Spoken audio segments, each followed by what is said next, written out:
भूत प्रेत की कहानियाँ पढ़ने और सुनने में तो बहुत रोमांचक लगती है, लेकिन ज़रा सोचिए, अगर ऐसे ही कुछ वास्तव में आपके साथ घटित होने लगे तो क्या आप उसे रोमांचित कहेंगे या डर के मारे थर-थर काँपने लगेंगे? किसी परलौकिक शक्ति या प्रेत आत्मा का आसपास होने का एहसास भी शरीर में एक अजब सी सिरहन पैदा कर देता है।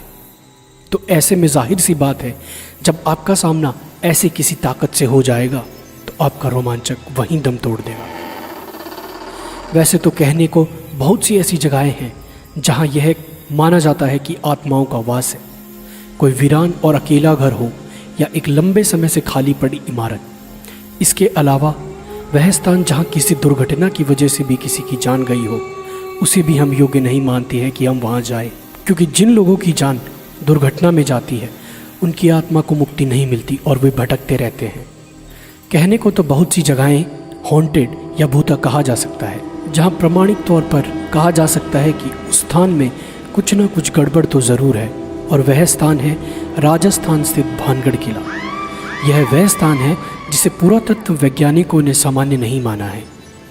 तभी तो राज्य सरकार द्वारा भानगढ़ किले के चारों तरफ व बाहर चेतावनी के तौर पर एक बोर्ड लगा हुआ है, जिसमें साफ साफ लिखा है कि सूर्य उदय होने से पहले और सूर्यास्त के बाद कोई भी इस किले में नहीं रुकेगा और नहीं आएगा। तो आखिर भानगढ़ में ऐसा क्या है जो आम जन को वहां रात के समय जाने से रोकता है? अगर कुछ है तो उसके पीछे क्या कारण है?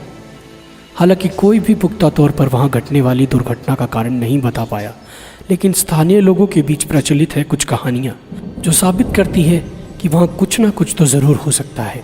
लोगों का मानना है कि बहुत समय पहले इस स्थान पर रत्नावती नाम की बहुत सुंदर राजकुमारी रहती थी, जिस पर काला जादू करने वाले तांत्रिक की कुदृष्टि थी।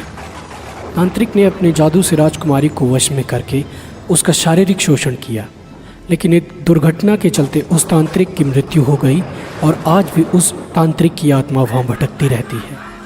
तांत्रिक के श्राप के अनुसार वह स्थान कभी भी बच नहीं सका। वहाँ रहने वाले लोगों की मृत्यु हो जाती है, लेकिन उनकी आत्मा को मुक्ति नहीं मिलती है। प्रचलित कहानी के अनुसार सिंधु देवड़ा महल के पास स्थित पहाड़ पर तांत्रिक क्रियाएं करता था। वह रानी रत्नावती के रूप पर आसक्त था। एक दिन भानगढ़ के बाजार में उसने देखा कि रानी की एक दासी रानी के लिए केश तेल लेने आई है। सिंधु देवड़ा ने उस तेल को अभिमंत्रित कर दिया कि वह तेल जिस पर भी लगेगा उससे वह तेल उसके पास ले आएगा। कहते हैं कि रानी ने जब तेल को देखा तो वह समझ गई कि यह तेल सिंधु सेवड़ा द्वारा अभिमंत्रित है। तो कहते हैं कि रानी भी बहुत सिद्ध थी, इसलिए उसने पहचान कर ली और दासी से उस तेल को तुरंत फेंक देने को कहा। दासी ने उस तेल को एक चट्टान पर गिरा दिया।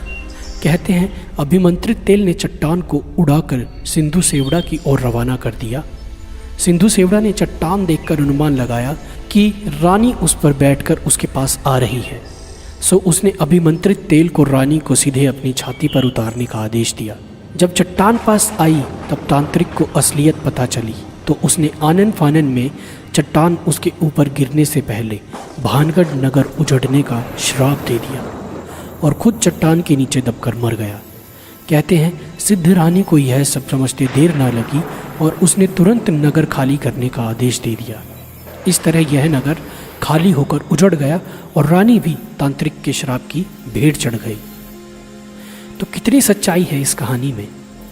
इस कहानी में कितनी सच्चाई है इसके बारे में इस बात से ही जाना जा सकता है कि जनश्रुतियों में भानगढ़ के लिए प्रचलित कहानी में कई लोग रत्नावती को राजकुमारी तो कई लोग रानी बताते हैं। रानी रत्नावती का जिक्र तो हर कोई करता है, पर वह किस राजा की रानी थी? उसके राजा व उसका शासनकाल कौन सा था? नगर किस काल में उजड़ा? इस प्रश्नों पर सब चुप हैं।